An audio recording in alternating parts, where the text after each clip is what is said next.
नमस्कार दर्शकों, हमारे देश विदेश की कवरेज लगातार हम आप तक पहुंचाते रहते हैं और उन कवरेज पर आप अपनी राय भी हमको भेजते रहते हैं, जिसके लिए हम आपके बहुत आभारी हैं। और साथ ही साथ आपके जो रिव्यूज़ हम तक पहुंचते हैं उनमें बहुत सारे लोग हम तक कुछ क्वेरीज भी भेजते हैं, कुछ सवाल भी भेजते हैं। वो चाहते हैं कि उन सवालों के जवाब उनको मिले, क्योंकि वो सवाल कहीं ना कहीं आज तक समाज के सामने एक गुत्थी सी बने हुए हैं। तो दर्शकों, आज हम लोगों ने आपके उन्हीं सवालों के आंसर ढूंढने के लिए एक यहाँ पर ये डिबेट का आयोजन किया है। इस डिबेट में हमारे साथ जो एक पक्ष है वो एक समाज में जो सामान्य लोग हैं वो हैं, और अगर हम लोग बात करें दूसरे पक्ष की तो दूसरे पक्ष में हमारे साथ हैं संत रामपाल जी महाराज से जुड़े हुए कुछ उनके अनुयायी, कुछ लोग जो हमको बताएंगे कि संत रामपाल जी महाराज का क्या पक्ष है उन सब सवालों के लिए। तो दर्शकों, समय खराब नहीं करते हैं और चालू करते हैं आज की हमारी स्पेशल डिबेट। तो दर्शकों, आपका जो सवाल आया है उसमें एक सवाल ये है कि मोक्ष किसका होता है। लोग जानना चाहते हैं कि मोक्ष किसका होता है। जी बताइए आप। जो लोग भगवान को पाने के लिए घर छोड़ के जाते हैं, वैराग्य धारण कर लेते हैं, घंटों तपस्या साधना करते हैं, तीर्थ व्रत उपवास करते हैं, मोक्ष उनका होता है। तो आपने सुना कि जो लोग घर त्याग देते हैं, साधना करते हैं, हठ योग करते हैं, उनका मोक्ष होता है। क्या मानना है आपका इसके बारे में? मोक्ष उनका होता है जो सिर्फ सत्भक्ति करते हैं और शास्त्रों के अनुकूल भक्ति करते हैं। उनके द्वारा शास्त्रों के अकॉर्डिंग जो परमात्मा के द्वारा मंत्र बताए गए उनको ही उनके जाप करके ही मोक्ष हो सकता है, और उनके अनुसार ही चलने से जो एक संत के माध्यम से पूर्ण परमात्मा की भक्ति का पूरा प्रारूप तैयार होता है, और उस अकॉर्डिंग ही भक्ति मंत्र एक संत प्रोवाइड करते हैं, और उसके बाद ही वो सारी मंत्रों का जाप करने से और उनके बताए हुए नियमों का पालन करने से ही मोक्ष होता है। तो जैसे कि उन्होंने कहा कि हठ योग से मोक्ष हो जाता है, और आपने बताया कि धार्मिक शास्त्रों को फॉलो करने से मोक्ष होता है। तो क्या हमारे धार्मिक शास्त्रों के अंदर ये जो बता रहे हैं हठ योग करना, इसके बारे में क्या लिखा हुआ है? जी बिल्कुल, भगवत गीता में भी प्रमाण है इसका कि कर्म प्रधान है, हठ योग नहीं करना चाहिए। बिकॉज हठ करने से क्या होता है, आपके अंदर की इंद्रियां, ठीक है, जो आप उनको काबू कर सकते हो, लेकिन है ना उससे क्या मोक्ष नहीं हो सकता।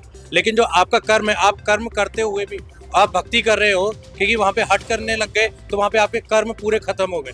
आप वहाँ पे कर्म कुछ नहीं कर रहे, क्योंकि आप बैठ के भक्ति साधना में लीन हो गए, उसके बाद आपके सारे कर्म खत्म हो गए। तो भगवत गीता में इसका प्रूफ भी है, और कि कर्म ही सबसे ज्यादा कर्म ही प्रधान है। तो इस कारण आप कर्म करते हुए भी भक्ति कर सकते हैं, और उस कारण आप मोक्ष की प्राप्ति भी कर सकते हैं। आप भी कुछ कहना चाह रहे थे यहाँ पर? हाँ, हठ योग करने से मोक्ष होता है। सर, कर्म तो हम भी करते हैं। कर्म करने से क्या है, कर्म जो घर गृहस्थी जीवन जी के हम भी अपने गुरु से उपदेश लेके पूजा पाठ करते हैं, उसमें क्या है, सदगुरु से पूजा, हम भी सदगुरु से उपदेश लेके हम भी पूजा ही करते हैं। किसी को धोखा नहीं देना, किसी का चोरी चकारी नहीं करना, हमारे जो पूर्वजों ने जो बताइए रहा उनके हिसाब से हमें मोक्ष प्रदान होता है। अलग अलग भगवानों की भक्ति कर उनसे हमें मोक्ष प्रदान होता है, ये बताना चाहता हूँ। तो ये बताना चाह रहे हैं कि अलग अलग भगवानों की भक्ति कर मोक्ष प्राप्ति हो जाती है। इनके गुरु ने उनको बताया है कि चोरी नहीं करें, बुराई ना करें, इससे इनका मानना है कि मोक्ष हो जाएगा। सर, ये तो कोई जो बता रहे हैं कि चोरी नहीं करना, बुराई नहीं करना, ये अच्छी बात है, लेकिन हमारी जो शास्त्र है उनमें साफ साफ ये बात लिखी हुई है कि जब तक अपन शास्त्र अनुकूल भक्ति नहीं करेंगे तब तक अपना मोक्ष होना असंभव है। जैसे गीता जी का अध्याय नंबर 16 के श्लोक नंबर 23 में साफ साफ लिखा हुआ है कि जो मनमाना आचरण करता है, जो शास्त्र विधि को त्याग करके, उसको किसी भी प्रकार का कोई लाभ नहीं मिलेगा। उसी का जिस अध्याय नंबर 16 के श्लोक नंबर 24 में लिखा हुआ है कि जो शास्त्र अनुकूल भक्ति करेगा उसकी मोक्ष होगी, और जो मंत्र जाप करेगा, यानी कि अपने चारों वेदों में गीता जी के अंदर जो बताया गया है उसके अनुसार अगर कोई भक्ति करता है, मंत्र जाप करता है, उसके अनुसार चलता है, तो उसका मोक्ष 101% संभव है।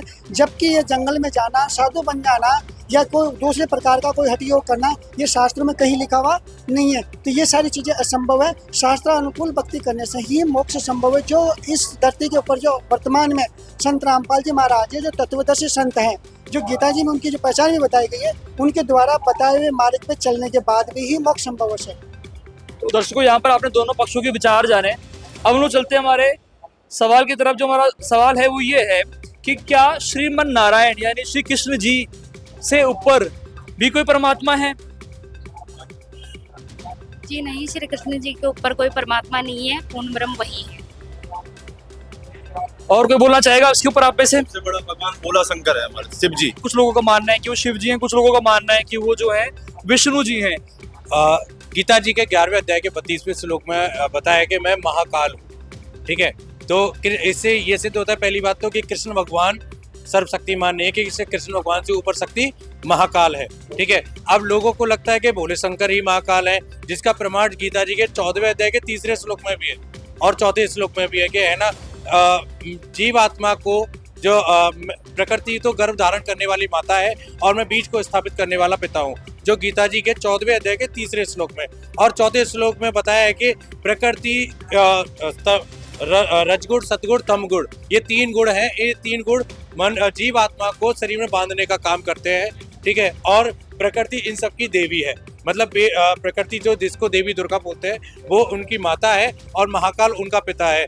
और सेम गीता जी के 15वें अध्याय के श्लोक नंबर 16 और 17 में प्रूव करके बताया कि 3 पुरुष है, एक क्षर पुरुष, एक अक्षर पुरुष, एक परम अक्षर पुरुष। जो क्षर पुरुष है, जो महाकाल है, जिसको हम लोग महाकाल बोलते हैं, क्षर पुरुष, वो भी मृत्यु को प्राप्त होता है, जो गीता जी के 8वें अध्याय के 16वें श्लोक में जिसका प्रमाण है कि है ना, ओम मुझ तत्व मुझ ब्रह्म तक सब लोगों का नाश होता है, सब लोगों का जन्म और मरण चलता रहता है। तो इस कारण क्षर पुरुष और अक्षर पुरुष दोनों की मृत्यु होती है। जो परम अक्षर पुरुष है वो हमेशा ही अविनाशी है और सर्वशक्तिमान है। लेकिन हम जानना चाहते हैं कि आखिर वो परम अक्षर पुरुष है कौन? सर हम जैसे ये भाई बता रहे हैं अपने को श्री कृष्ण जी के बारे में, पूर्ण परमात्मा है या नहीं। यहाँ पर सीधी सी बात ये है कि ब्रह्मा विष्णु महेश तीनों भाई है, इनकी माता दुर्गा है और इनका पिता ब्रह्म है। जो श्री कृष्ण भगवान है वो भगवान विष्णु के अवतार है, भगवान श्री राम के भगवान विष्णु के अवतार है। ये तो बहुत निचले स्तर की स्त्रियाँ हैं, इनसे ब्रह्म इनका जो बाप है, इससे तो ऊपर 2 शक्ति और भी है। और पूर्ण परमात्मा तो वो है, न कि श्री कृष्ण भगवान। श्री कृष्ण भगवान की भक्ति करने से पूर्ण मोक्ष नहीं मिल सकता। पूर्ण मोक्ष प्राप्त करने के लिए गीता जी के अध्याय नंबर 18 के श्लोक नंबर 62 में 64 में साफ साफ बताया गया है कि उस एक परमात्मा की तू भक्ति कर, उसकी शरण में जाने से मोक्ष संभव है। उस परमात्मा के 3 मंत्र अध्याय नंबर 17 के श्लोक नंबर 23 में बताए गए हैं, ओम तत्सत।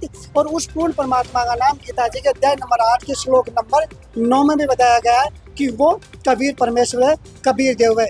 यही कुरान शरीफ में भी यही बात बताई गई है। कुरान शरीफ सूरह फुरकान 25 आयत नंबर 52 से लेकर के 59 तक ये सारी डिटेल बताई गई है। जब तक अपन उस पूर्ण परमात्मा की भक्ति नहीं करेंगे तब तक अपना मोक्ष संभव नहीं है। श्री कृष्ण भगवान पूर्ण परमात्मा नहीं है, ये तो सिर्फ ब्रह्मांड, एक ब्रह्मांड है। ये जो एक ब्रह्मांड है उसमें 3 लोक है, उन 3 लोकों के स्वामी है ब्रह्मा, विष्णु और महेश। महेश मतलब जो शंकर भगवान है। तो दर्शकों, यहाँ पर आप देखेंगे सामान्य समाज ये मानता है कि शिव जी या विष्णु जी परमात्मा है। वहीं संत रामपाल जी महाराज के अनुयायियों का ये मानना है कि जो परमात्मा है वो कबीर साहब हैं। तो हम लोग बढ़ते हैं हमारे अगले सवाल की तरफ। हमारा सवाल है कि क्या पितृ पूजा सही है या पितृ पूजा गलत है? जी, क्या बोलना चाहेंगे आप? पितृ पूजा सही है क्योंकि परंपरा से चलती आ रही है। हमारे पूर्वज भी करते थे पितृ पूजा, तो हम उन्हीं के अनुसार करेंगे। पितृ पूजा हमारे हिसाब से सही है। पितृ पूजा बिल्कुल सही है क्योंकि ये ब्राह्मण लोगों ने भी विधिवत इसको पूरा बताया कि पितृ पूजा करनी चाहिए, क्योंकि जो जीव मर के जाता है फिर उसका मोक्ष नहीं होता अगर पितृ पूजा और ये सब नहीं की जाएगी। सर जी, पितृ पूजा नहीं करने चाहिए। गीता के 9वें अध्याय के 25वें श्लोक में क्लियर बताया है कि हे अर्जुन, जो देवताओं को पूजते हैं वो देवताओं को प्राप्त होंगे, जो भूतों को पूजते हैं वो भूतों को प्राप्त होंगे, और जो मुझे पूजते हैं वो मेरे को प्राप्त होते हैं, जो पितरों को पूजते हैं वो पितरों को प्राप्त होंगे। बिल्कुल गीता में बिल्कुल मना किया है। और किसी भी हालत में मनुष्य योनि में आने करके पितरों की पूजा नहीं करनी चाहिए। और अपना ये जो कीमती शरीर है, जो कीमती या मनुष्य शरीर मिला है, इसको ऐसे ही नहीं खोना चाहिए। तो सर, कुछ लोगों ने हमें यहाँ पर ये सवाल भी भेजा है कि उनके जो पूर्वज हैं उनके लिए उनको खाना निकालने में क्या समस्या है? अगर उनके लिए खाना निकाल देंगे तो उसमें उनको प्रॉब्लम क्या है? सर जी, हम भी पहले जब तत्वदर्शी संत रामपाल जी महाराज की शरण में नहीं आए थे, हम भी यही पूजा करते थे। लेकिन हमें जब सतगुरुदेव जी ने ये ज्ञान दिखाया तो हमारे सतगुरुदेव जी कहते थे कि लोग पीछे लग गया जाऊं था मैं लोक वेद के साथ, और रास्ते में सतगुरु मिले, दीपक दे दिया हाथ। सर जी, हमारे सतगुरुदेव जी ने वो दीपक दिखाया है जिससे हमारे को ये ज्ञान हो गया।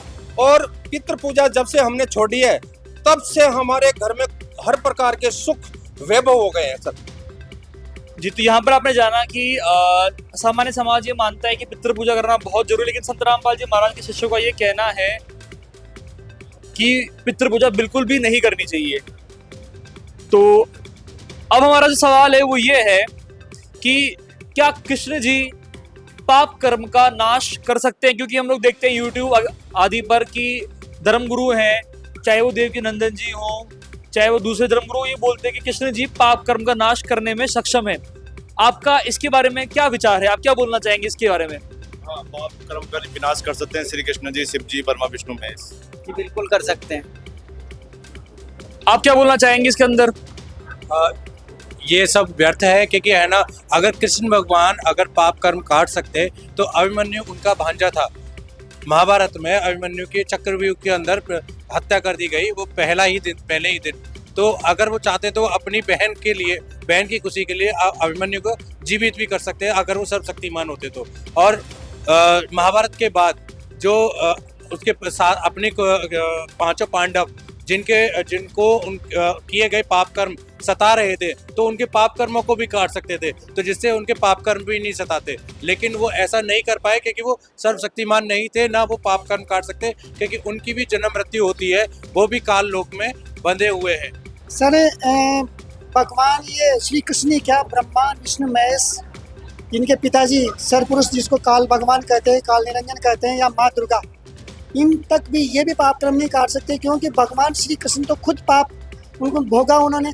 जब वो त्रेता युग के अंदर भगवान श्री राम के रूप में उन्होंने अवतार लिया था, तो उन्होंने बाली को छुप करके तीर लगाया था, और वो तीर लगाया था। तो जब बाली के पास वो पहुंचे थे राम अवतार के रूप में, तो बाली ने कहा था कि राम, आज तूने मुझे छुप करके मारा है, इसका बदला तुझे देना पड़ेगा। जब अगले द्वापर युग में भगवान राम ने श्री कृष्ण के रूप में जन्म लिया, तो उनके वो जो बाली था वो एक बलिया नामक एक शिकारी बन करके उसने उसके तीर से उसके पैर में तीर लगाया था। तो श्री कृष्ण भगवान को जब खुद को वो पाप भोगना पड़ा है, तो एनी कंडीशन ये सिद्ध हो जाता है कि ब्रह्मा विष्णु महेश ही नहीं, और ये जो श्री कृष्ण है ये खुद विष्णु का अवतार है, तो ये ऐसा नहीं कर सकते, इनके बस की बात नहीं है। न तो ये पाप कर्म कम कर सकते हैं, न ये ज़्यादा कर सकते हैं, ये तो सिर्फ जो जिसके भाग्य में जितना है उतना ही उसको मिलता है। अच्छा, यहाँ पर फिर हमारे दर्शक ये भी सवाल पूछते हैं कि मान लेते हैं कुछ देर के लिए, जैसा कि आपने बताया कि ब्रह्मा विष्णु महेश जो है पाप कर्म नहीं काट सकते, तो फिर क्या दुनिया में कोई भी ऐसी शक्ति नहीं है जो पाप कर्म नहीं काट सकती? तो फिर लोग ये बोलते हैं कि आखिर भक्ति करने का फायदा क्या हुआ? जब पाप कर्म कटेगा ही नहीं तो भक्ति क्यों करें? पाप कर्म करते हैं वो तत्वदर्शी संत जो सही भक्ति बताता है, यानी कबीर परमेश्वर की भक्ति बताता है, उसी के पाप नष्ट होते हैं। और परमात्मा कबीर परमेश्वर ही सबके पाप काट सकते हैं। यहाँ तक कि संत रामपाल जी महाराज भी कबीर साहिब संत रामपाल जी महाराज के रूप लेके इस धरती पर आए हैं, और सबके पाप नष्ट करने के लिए और उनको सतभक्ति देकर सतलोक ले जाने के लिए आए। ये कबीर साहिब ही पूर्ण परमात्मा है, जिसका प्रमाण, और कबीर साहिब ही अपने पाप कर्मों को काट सकते हैं। मनुष्य जितने भी पाप करते हैं उनके पाप कर्मों का नाश कर सकते हैं, और उनको पाप कर्म काटने के बाद उनको मोक्ष प्रदान कर सकते हैं, जिसका प्रमाण यजुर्वेद अध्याय 5 श्लोक नंबर 32 में है। कबीर अंगारी असी, कबीर बम्बारी असी। कबीर पाप नाश करने वाला है, और कबीर इन बंधनों से छुटकारा दिलाने वाले, मतलब जो मनुष्य 84 लाख योनियों के बंधनों में जो बंधा हुआ है उससे छुटकारा दिलाने वाले सिर्फ कबीर परमात्मा है, जिसका प्रमाण चारों धर्मों में है। ऐसे कोई भी भगवान नहीं है। आज हिंदू धर्म है, हिंदू धर्म वाले अपने भगवानों को श्रेष्ठ बोलते हैं, मुस्लिम धर्म वाले अल्लाह को श्रेष्ठ बोलते हैं, क्रिश्चियन जो मानता है वो ईसा मसीह को श्रेष्ठ मानते हैं, और जो सिख धर्म को मानते हैं वो नानक साहिब जी को श्रेष्ठ मानते हैं, और उनके द्वारा लिखी पुस्तक जो है उसको श्रेष्ठ मानते हैं। लेकिन क्या उनको रियली कभी उन्होंने कभी चेक नहीं किया कि अपने धर्म ग्रंथों में लिखा क्या है? बिकॉज चारों धर्मों की किताब में सिर्फ एक भगवान ऐसा है जिसका नाम है, जिसका और बाइबल में जाते हैं तो ऑर्थोडॉक्स 36.5 में प्रमाण है कि कबीर इज अलमाइटी गॉड। ठीक है, कबीर ही सर्वशक्तिमान भगवान है, ठीक है। और हिंदू धर्म के यजुर्वेद अध्याय 5 श्लोक नंबर 32 में, ऋग्वेद मंडल नंबर 9 सूक्त नंबर 82 के मंत्र नंबर 1, ठीक है। और अगर हम लोग कुरान शरीफ में जाते हैं तो सूरत फुरकानी आयत 52 से लेके 59 में प्रमाण है कि वो पूर्ण परमात्मा कबीर है और वो ही पाप नाश करने वाला है। इसके अलावा कोई भी भगवान पाप नाश नहीं कर सकता, ना किसी के है ना छोटे से छोटे कष्ट का भी नाश कर सकता। तो दर्शकों, अब हमारा जो सवाल है वो ये है कि तत्वदर्शी संत कौन होता है? आपके हिसाब से कौन है तत्वदर्शी संत? जो शास्त्र अनुकूल भक्ति बताते हैं वही तत्वदर्शी संत है। तो आपके हिसाब से अभी वर्तमान में कौन तत्वदर्शी संत है? सभी शास्त्र अनुकूल भक्ति बताते हैं।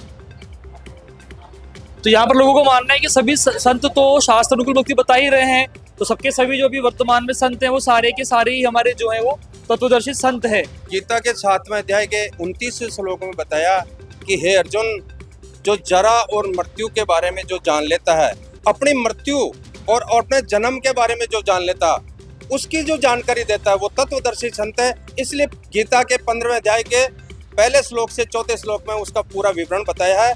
ऊर्ध्व मूलम अधः शाखम, जो ऊपर को जड़ें परोक्ष होती है, ऊपर को जड़ और नीचे शाखा वाला ये संसार रूपी ये जो वृक्ष है, उसके जड़, पेड़, तना, डार, पत्तों तक जो बता दे, उसको तत्वदर्शी संत की पहचान बताई है। हमारे गुरुजी तत्वदर्शी संत रामपाल जी महाराज ने बताया है कि अक्षर पुरुष एक पेड़ है, निरंजन वहाँ की डार और तीनों देवा शाखा है, ये पात रूप संसार। एक मिनट सर, तत्वदर्शी संत के बारे में हमारे गुरुजी ने शास्त्रों में से एक वाणी बोली है कि सतगुरु के लक्षण को मदरे बहन निरोध, 4 वेद 6 शास्त्र के 18 बोध। ऐसा संत जिसको 4 वेदों का, 6 शास्त्रों का, 18 पुराणों का पूरा ज्ञान हो, वो तत्वदर्शी संत कहलाता है। तत्वदर्शी संत से उपदेश लेने के बाद में उसके पिछले पाप कर्मों के जितने भी पिछले जन्मों के पाप कर्म वो सारे माइनस हो जाते हैं। तत्वदर्शी संत 3 नाम को 3 बार में उपदेश के रूप में देता है, जो गीता जी के अध्याय नंबर 17 के श्लोक नंबर 23 में बताया गया है। और तत्वदर्शी संत 3 समय की आरती बताता है, सुबह, दोपहर और शाम को। इस तरह से तत्वदर्शी संत की पहचान हम कर सकते हैं सर, जो अपने शास्त्रों में लिखी हुई। जैसा कि मेरे भाई बता रहे हैं तत्वदर्शी संत के बारे में, इतने सारे महापुरुष हैं, इसका मतलब किसी को गीता का ज्ञान नहीं है, वो सारे झूठे हैं। इसके बारे में क्या कहना चाहेंगे हमारे?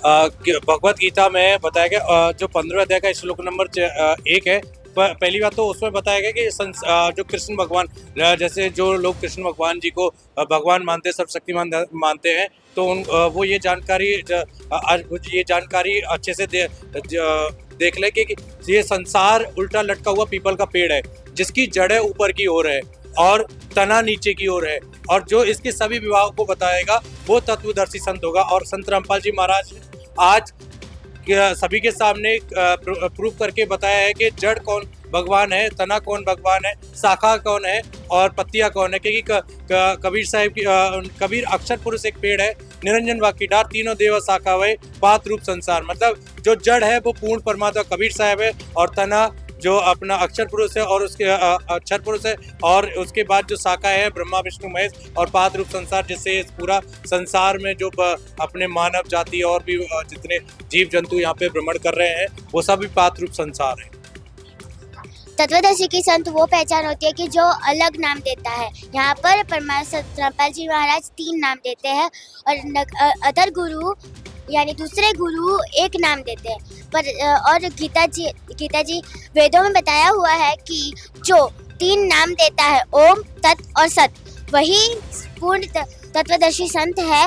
और जो हमारे गुरुजी 3 नाम देते हैं, जो और दूसरे संत नहीं देते हैं, दूसरे संत खाली एक नाम देते हैं, तो वो तत्वदर्शी संत नहीं हुआ। तत्वदर्शी संत रामपाल जी महाराज जी है। तो दर्शकों, कई बार ये सवाल हमारे सामने आता है कि नकली और असली मंत्र कौन कौन से हैं और इसके पीछे की सच्चाई क्या है? सर, जो हमारे सदग्रंथों में आधारित मंत्र होते हैं वो असली मंत्र बताए गए हैं। जैसे कि श्रीमद् भगवत गीता में बताया गया है कि 17वें अध्याय के 23वें श्लोक में बताया गया है कि हमें ओम तत् सत, ये हमें मंत्र बताए गए कि इस आधार पर ही हमें मंत्रों का जाप करना चाहिए। ये हमें कौन बताएगा? ये हमें बताया गया जो जगतगुरु तत्वदर्शी संत होंगे। और जो जगद्गुरु तत्वदर्शी संत होते हैं वही इन मंत्रों का जाप बताते हैं। तो इनके अकॉर्डिंग ही हम जब भक्ति करते हैं तो उसे हम सतभक्ति कहते हैं। जब हम सतभक्ति करते हैं तो हम इस सतभक्ति करके मोक्ष की प्राप्ति कर सकते हैं। ऐसा थोड़ी होता है भाई, आजकल भगवान अपने कण कण में व्यापक है, और अगर अपन सच्चे दिल से इनका कोई भी मंत्र का जाप कर सके तो उससे मोक्ष की प्राप्ति तो हो ही सकती है। इसमें हर मंत्र का क्या मतलब है, अपन कोई से भी मंत्र की जाप करे उससे तो अपन का मोक्ष तो उससे हो ही सकता है, अगर सच्चे दिल से कर सके तो अपन, उसमें क्या दिक्कत है। कैसे हो सकता है सर? आपका नाम मान लो विनोद है और मैं आपको पीछे से बोलूँ घनश्याम घनश्याम, तो आप आ जाओगे क्या मेरी तरफ? जब आपका नाम ओरिजिनल पुकारूंगा कि विनोद जी इधर आइए, तभी आओगे ना। तो भगवान को पुकारने के लिए आपको शास्त्र देखने पड़ेंगे। जब शास्त्र में उसका नाम ओम तत्सत लिखा हुआ है और आप ओम तत्सत नहीं पुकारोगे और कोई राधे राधे बोलोगे, घनश्याम घनश्याम बोलोगे या ओम अनुमते नमः बोलोगे, तो कैसे प्रसन्न होगा बताओ? इतने टाइम से हम यही मोक्ष मंत्र का जाप करते हुए आ रहे हैं, इतने टाइम से हमें किसी ने अदर मंत्र नहीं बताए। जो मंत्र हमें हमारे गुरु बताए जा रहे हैं उन्हीं का हम जाप कर रहे हैं और उन्हीं से मोक्ष प्राप्त हो रहे हैं। एक बार सर, आपके गुरु आपको क्या बता रहे हैं? कम से कम उनको फर्कना तो चाहिए ना आपको, कि आपके गुरु ने जो आपको बताया है वो आखिरकार शास्त्रों से मेल खा रहा है कि नहीं खा रहा। अगर वो शास्त्रों से मेल खा रहा है तो असली मंत्र है, और जब वो शास्त्रों से मेल ही नहीं खा रहा तो असली कैसे हो सकता है? आप खुद पढ़े लिखे हो, कम से कम इतना सा सोचिए, आपने BA कर लिया, MA कर लिया, जाकर के शास्त्रों में देखिए कि जो आपके गुरुजी ने बताया है वो उसमें मेल खाता है कि नहीं खाता। जब अपन स्कूल में पढ़ने के लिए जाते हैं, जो टीचर है अगर सिलेबस के अकॉर्डिंग नहीं पढ़ा रहा है तो क्या बच्चा जब उसका बोर्ड का एग्जाम आएगा वो पास हो जाएगा? किसी भी कंडीशन में नहीं हो सकता। इसलिए सबसे पहले आप सबसे मेरी विनती है, निवेदन है, प्रार्थना है कि आप अपने शास्त्रों को खोल करके देखिए और सबसे पहले जो 4 वेद उनमें देखिए, गीता जी में देखिए। अगर आपके गुरु ने जो मंत्र बताया अगर वो गीता जी में मेल खाता है, चारों जो वेदों में मेल खाता है, तो वो असली है, अदरवाइज वो लोकल है और वो भी पाप का भागी है और आप भी पाप के भागी हो। इस कंडीशन में 101% मोक्ष नहीं हो सकता। तो यहाँ पर आपने जाना, यहाँ पर सतराम पाल जी महाराज के शिष्यों का ये मानना है कि जो भी मंत्र धार्मिक शास्त्रों में लिखे हुए हैं वही सच्चे मंत्र हैं, उसके अलावा बाकी सारे नकली मंत्र हैं। वही साधारण समाज ये मानता है कि हम लोग किसी भी मंत्र का जाप करें उस मंत्र से उनको मोक्ष प्राप्ति हो जाएगी। नेक्स्ट सवाल जो हमारे पास है वो ये है कि गीता जी के 18वें अध्याय के 66वें श्लोक में एक शब्द आता है व्रज।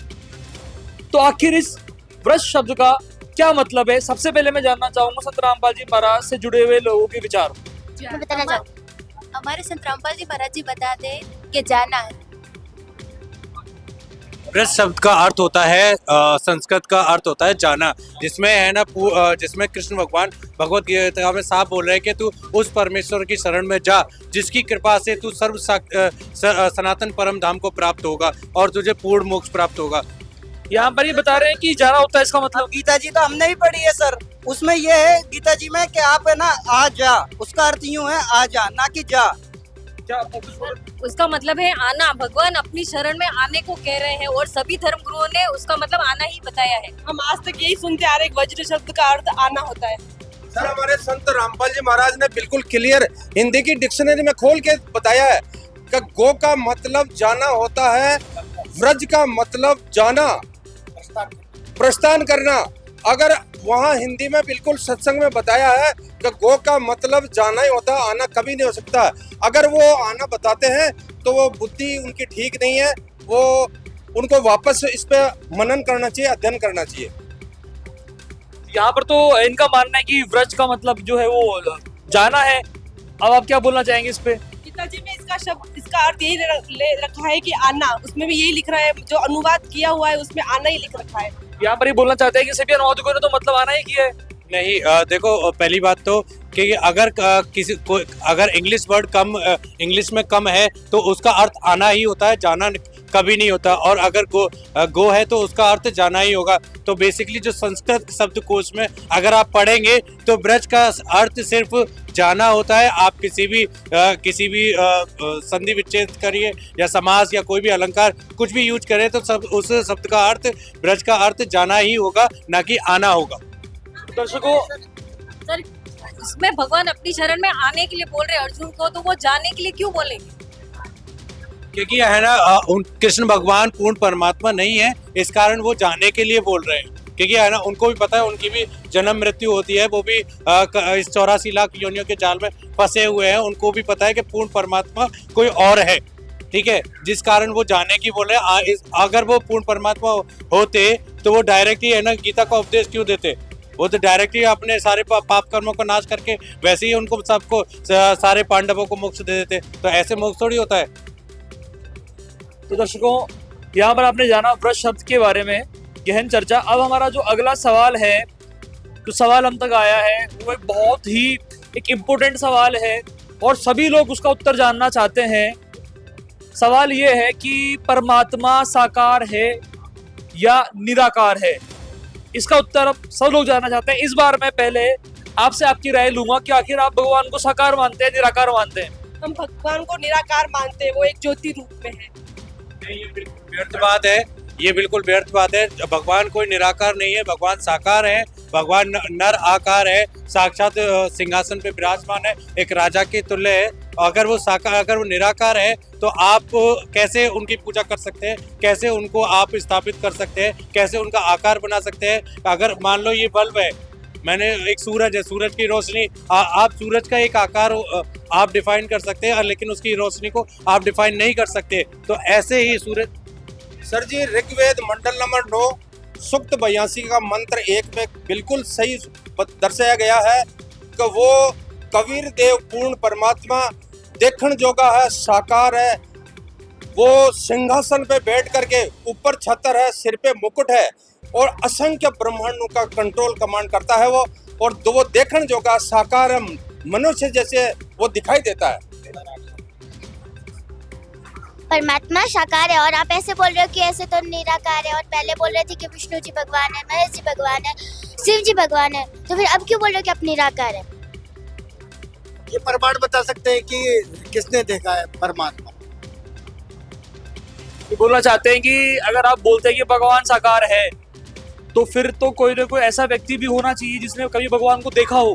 सर यहाँ पर बहुत सारे ऐसे संत हुए हैं जो परमात्मा को साक्षात वहाँ देख कर के आए हैं। उन्होंने सारी डिटेल यहाँ पर बताई है। उनमें अपन गरीब दास जी महाराज का नाम ले सकते हैं, धर्मदास जी महाराज का नाम ले सकते हैं, मुल्क दास जी महाराज का नाम ले सकते हैं। काफ़ी सारे ऐसे संत हैं जो परमात्मा को वहाँ साक्षात देख करके नीचे धरती पे आने के बाद में उन्होंने वाणियों के अंदर उनकी सारी डिटेल बताई है। परमात्मा साकार है, एक तरफ तो ये कह रहे हैं कि परमात्मा निराकार है, फिर इन्होंने विष्णु जी की मूर्ति, शंकर की मूर्ति या कृष्ण जी की मूर्ति किस आधार पे बना दी? अगर वो निराकार है तो इन्होंने उनको क्यों दूसरे चक्कर में, दूसरे रूप में क्यों नहीं बनाया? वो साकार है तभी तो इन्होंने उनका बनाया ना। परमात्मा ने साकार है, उनका मुकुट लगा हुआ है और छत्र उनके विराजमान है। ये अपने सारे के सारे धर्म शास्त्र कहते हैं सर। एक आदमी को कैसे विश्वास हो कि परमात्मा साकार है, ये प्रमाण बताइए। सर विश्वास की बात यहाँ पर आती है। भाई तो मान लो किसी का अगर प्रॉपर्टी है, इनकी प्रॉपर्टी है, मेरे इनके झगड़ा हो रहा है, ये कह रहे हैं मेरी है, मैं कह रहा हूँ मेरी है। जब ये अगर ये केस पुलिस डिपार्टमेंट में चला जाता है तो वहाँ जांच की जाती है कि लाओ डॉक्यूमेंट्स दिखाओ। अगर डॉक्यूमेंट्स में इनका नाम लिखा हुआ तो कन्फर्म है इनकी है, और डॉक्यूमेंट्स में मेरा नाम लिखा हुआ तो मेरी है। तो जब परमात्मा के लिए शास्त्रों में लिखा हुआ है कि वो साकार है, तो ये निराकार कैसे बता सकते हैं सर? इनकी बात हम कैसे मान सकते हैं सर? संत रामपाल जी महाराज तो मूर्ति पूजा के विरोधी है, तो आप कैसे बोल सकते हैं कि वो साकार, वो बताते साकार है? संत रामपाल जी महाराज मूर्ति पूजा के विरोधी नहीं है। संत रामपाल जी महाराज ने बताया है कि पहाड़ पूजे हरि मिले तो पीस का तो मैं पूजू पहाड़, इताते तो चाकी बलि, पीस का संसार। परमात्मा ने ये कहा कि मूर्ति पूजा करने से परमात्मा नहीं मिलेंगे। परमात्मा तो कण कण में व्यापक है। उनकी आप कहीं भी बैठ करके जो भक्ति विधि बताई गई है, जो शास्त्र अनुकूल भक्ति है, वो करने से वो वहीं पर मिल जाएंगे।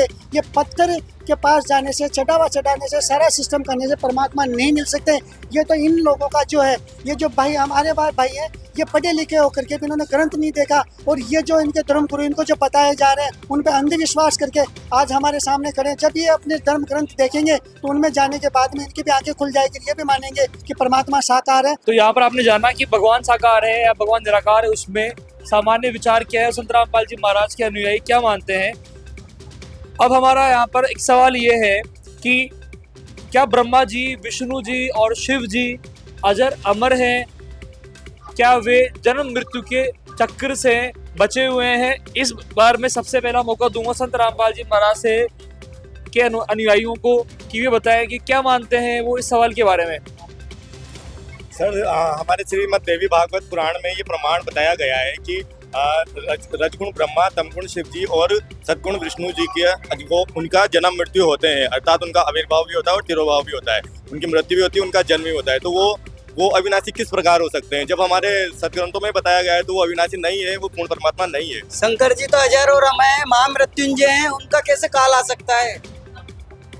सर ये जो कह रहे हैं कि ब्रह्मा विष्णु महेश अजर अमर है, आप ये बात सोचिए कि जब इनका जो पिताजी है जिसको निरंजन कहते हैं, जो सर्वपुरुष है, जब उसकी खुद की जन्म मृत्यु हो रही है तो ये बेटे कहाँ से अजर अमर हो सकते हैं? हमारे ग्रंथों में लिखा हुआ है, देवी भागवत पुराण में लिखा है, गीता जी में लिखा हुआ है कि अजर अमर नहीं है, इनकी जन्म मृत्यु होती है। खुद सर्वपुरुष कह रहा है कि मैं ब्रह्म लोक में रहता हूँ, गीता जी के अध्याय नंबर 8 के श्लोक नंबर 16 में। पर है अर्जुन, तेरे मेरे बहुत जन्म हो चुके हैं, तू नहीं जानता, इसको मैं जानता हूँ। तो ये कन्फर्म साबित हो जाता है कि ब्रह्मा विष्णु महेश भी जन्म मरण की उसके अंदर है, और ये जन्म मरण नहीं है, ऐसा नहीं है सर। ऐसे कौन से सत्र और कौन से ग्रंथ में ऐसा लिखा हुआ है, बताइए। देवी भागवत पुराण में लिखा हुआ है सर साफ साफ कि वहाँ पर बताया गया है कि इनका तिरोभाव और आविर्भाव हुआ करता है, जन्म और मृत्यु हुआ करता है, ऐसा बताया गया सर।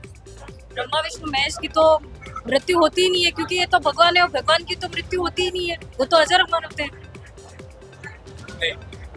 देवी भागवत में लिखा हुआ है कि ब्रह्मा विष्णु खुद कह रहे हैं शंकर भगवान के, हे माता हम तुम्ही से उद्भासित हुए हैं और हमारा तुम्ही से हमारा जन्म मृत्यु हुआ करता है।